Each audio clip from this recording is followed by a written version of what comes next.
I moved into that house with two worn suitcases, a folded quilt from my old bedroom, and one framed photo of my late husband, James.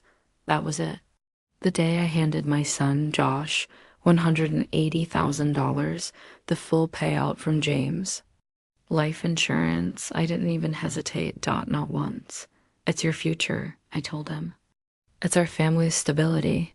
He had just married Megan, and together they were chasing their dream, a four-bedroom home in a Charlotte suburb. The bank had turned them down for the full mortgage. That's when I stepped in. Megan hugged me like she was in a Hallmark movie. We'll never forget this, Linda.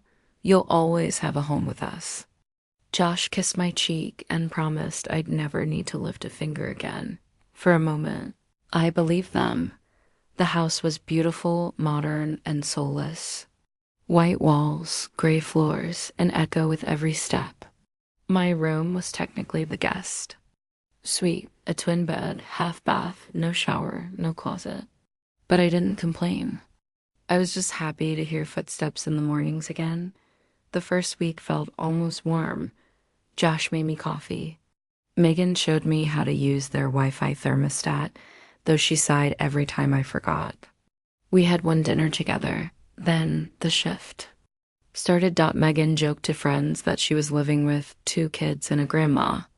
Josh groaned when I asked if I could put up a shelf in the laundry room. The upstairs fridge, padlocked. Meal prepping, Megan explained. The modem moved upstairs. My Netflix didn't work for 3 days. One night, I overheard Megan in the kitchen whispering, "She's sweet, but this isn't sustainable." Still, I kept folding towels, cooking, smiling. I told myself they were just stressed. Until the morning I overheard Josh say, "She won't leave if we keep being nice. We have to push her out, make her uncomfortable. She'll leave on her own."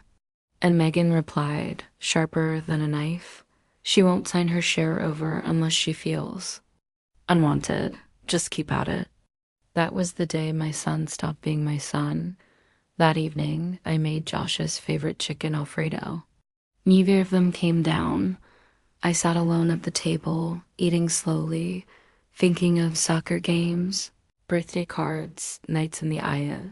Memories felt heavier than the fork in my hand. The next morning, Megan walked in, arms crossed, face blank. "Linda, we think it's time you looked for something more permanent. Just your own space."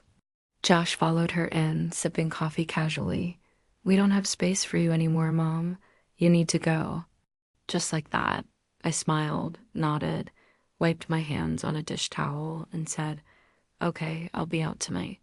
I packed everything I had, my clothes, James' photo, and at the bottom of my suitcase, the red folder, the house deed. My name right beside Josh's, 49% co-owner. I didn't say goodbye.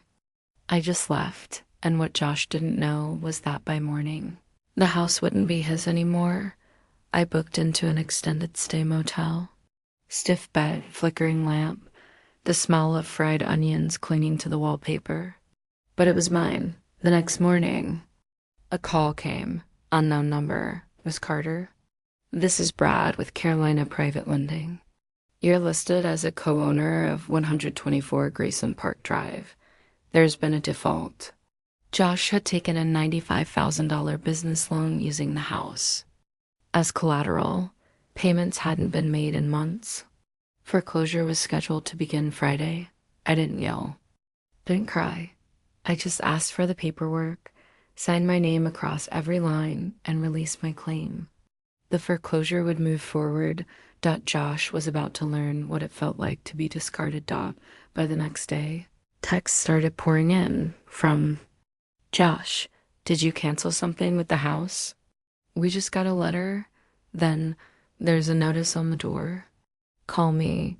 From Megan. "Linda, please. We're confused. Just tell us what's happening." I didn't reply.